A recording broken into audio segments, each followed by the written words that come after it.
네, 오늘 7월 23일입니다. 토요일입니다. 새벽 예배 나오시는 우리 성도님들을 환영합니다. 말씀 나누기 전에 우리 공동기도 제목으로 기도하는 시간 갖도록 하겠습니다. 기도하시겠습니다.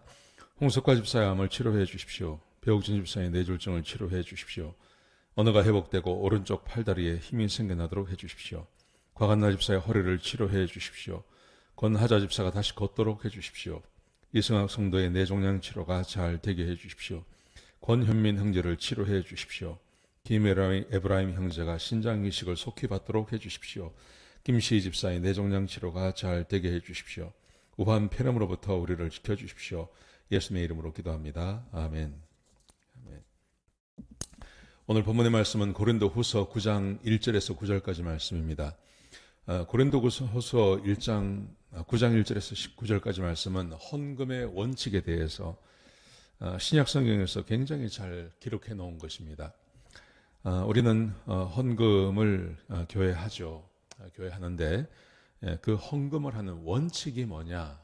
이것은 많이 이렇게 성경 이곳저곳에서 말씀하시기 때문에 잘 모를 수 있습니다. 여러분, 그런데 오늘 본문이 우리에게 굉장히 명확하게 헌금의 원칙이 무엇인지를 우리에게 가르쳐 주고 있습니다. 자, 먼저 헌금을 이제 독려하는 사도 바울의 글이 나옵니다. 이 헌금은 뭐 여러 가지 목적이 있는데 오늘 이 사도 바울이 헌금을 하게 하는 목적은 예루살렘 교회를 돕기 위해서입니다. 예루살렘 지역에 가뭄이 들었고 그것 때문에 예루살렘 교회가 아주 어려웠습니다. 그래서 사도 바울은 이 고린도 교회, 그 다음에 마게도니아 교회, 이런 교회에다가 구제 헌금을 해달라고 요청을 합니다. 그래서 1절, 2절 말씀해 보시면 마게도니아 지역의 형제들이 먼저 헌금을 시작했고, 그리고 아가야 지역, 고린도 지역을 말하는 거죠. 이 아가야 지역에 있는 교회들도 이제 헌금을 준비하고 있다. 그러면서 헌금을 어떻게 할 것인지를 먼저 이야기를 해줍니다. 그러면서 이렇게 하는 이유가 뭐냐 하면 우리 마게도냐 지역에 있는 형제들이 너희를 찾아갈 텐데 찾아갔을 때 준비가 되지 않아서 부끄러움을 당하지 않게 하려고 사도 바울이 이 헌금을 어떻게 해야 되는지에 대한 교훈을 주고 있는 것입니다. 헌금의 원칙을 말해주고 있는 겁니다. 자, 이렇게 헌금하라고 말합니다. 6절에 보시면 적게 심는 자는 적게 거두고 많이 심는 자는 많이 거둔다 하는 말이라. 헌금이라는 것은 어떤 거냐 하면 마치 농부가 자기를 위해서 밭이나 논에 식물을 심는 거나 똑같습니다. 헌금은 많이 하시면 많이 거두고 적게 하시면 적게 거둔다는 겁니다. 이게 첫 번째 헌금의 원리입니다. 여러분, 헌금은 절대 손해보는 것이 아닙니다. 예수님께서도 그렇게 말씀하셨고, 그리고 많은 그 헌금의 원리 중에 하나가 헌금을 하면 하나님께서 그 헌금한 것을 잊지 아니하시고 반드시 갚아주신다고 말씀하시죠. 예를 들면 11조도 마찬가지고 구약의 헌금도 마찬가지고 신약의 헌금의 교훈도 마찬가지입니다. 헌금한 것에 대해서 하나님께서 잊지 아니하시고 반드시 갚아주십니다.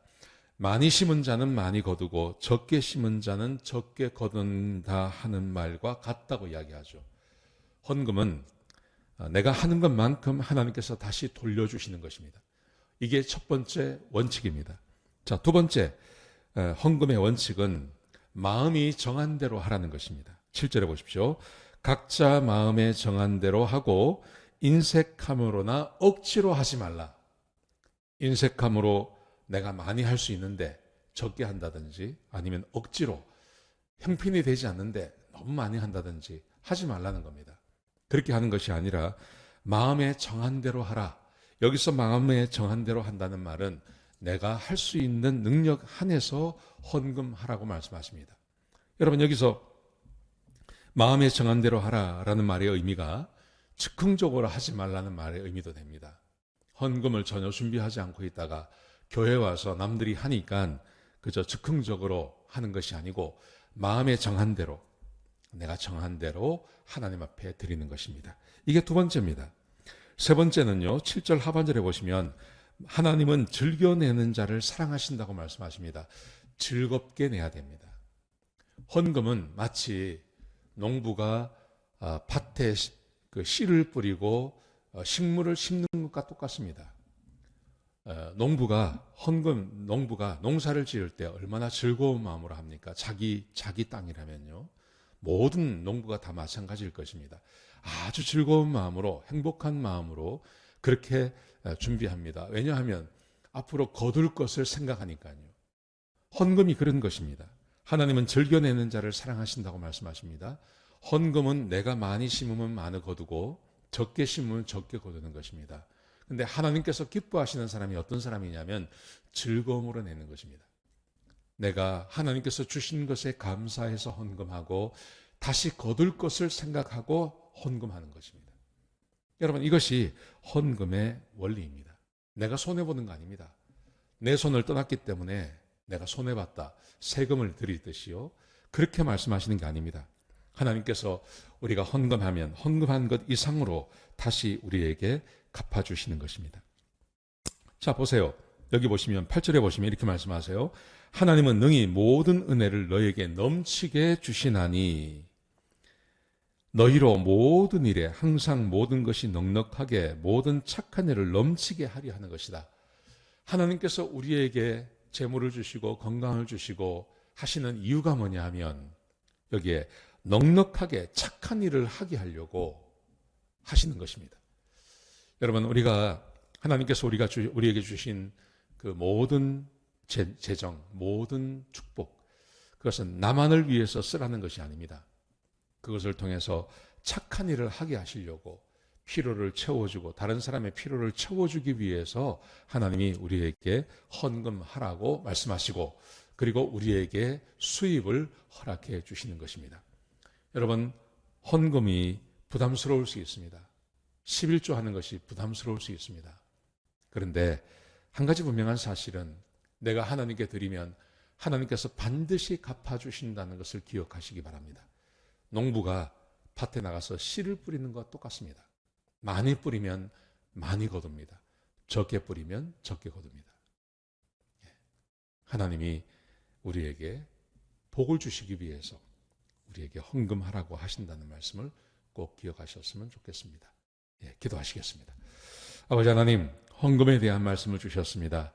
이 말씀대로 우리가 기쁨으로 또 마음에 정한 대로 하나님 앞에 헌금하고 쓰여질 수 있도록 축복하여 주시옵소서. 하나님, 억지로 하는 자가 없게 해주시고 하나님께서 우리에게 주신 것 가운데 구분하여서 하나님께 돌려드리는 주의 백성들이 되게 인도하여 주시옵소서. 주님 감사합니다. 예수님의 귀하신 이름으로 기도드렸습니다. 아멘.